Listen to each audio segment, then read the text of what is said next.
In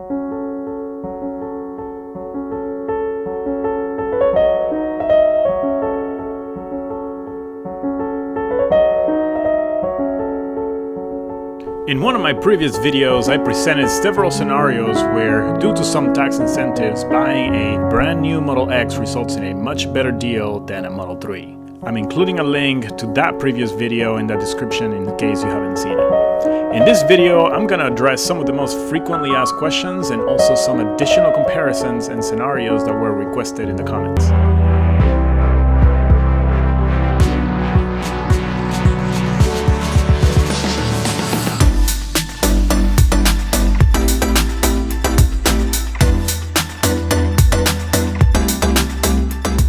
In my previous video, I compared the purchase price of the Model X and Model 3 after tax savings due to depreciation of the car. I got several requests to include the Model S in this comparison. So in this third column, I'm gonna include the Model S 75D. The starting price for a Model S is $74,500. Then if we add the same options we did previously for the Model X, that includes the wide interior, premium package, and autopilot. After taxes and fees, the cost of the car is $94,707. For the Model S, we're going to assume a tax credit of $7,500. Tax savings due to depreciation are determined based on the gross vehicle weight rating, not the curb weight. To fully depreciate the cost of the car in year one, the gross vehicle weight rating has to be over 6,000 pounds. And the Model X is the only Tesla that qualifies for this depreciation.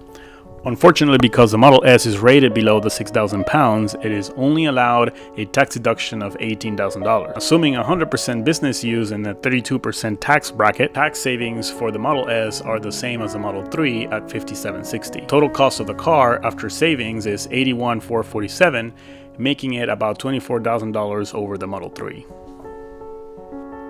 In my example, I use 100% business use of the car whenever I calculated the deduction for the Model S, Model X, or Model 3.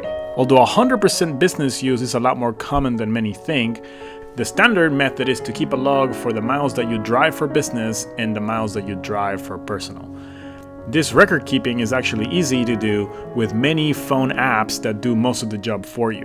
For example, we use MileIQ. This is an app that tracks every trip you drive, and after so many days it presents those trips on the screen, and you can declare whether they are business or personal by simply swiping left or right on the screen. The app maintains and produces very clean logs with all the information required by the IRS. In order to use any of the tax deductions in my video, at least 50% of your driving has to be for business. And you have to stay above that 50% throughout the standard years of depreciation.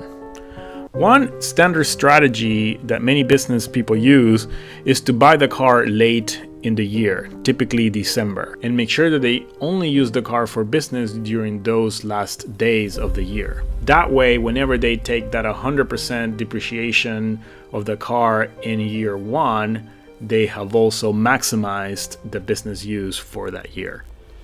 So this is something to think about if it's getting late in the year and you're deciding between a Model X and a Model 3. Going back to the price comparison, this original chart shows the cost with 100% business use of the car. In this case, the Model X is $6,000 over the price of the Model 3, while the Model S is $24,000 more expensive than the Model 3. Also notice that by choosing other options, the Model X can actually be cheaper than the Model 3.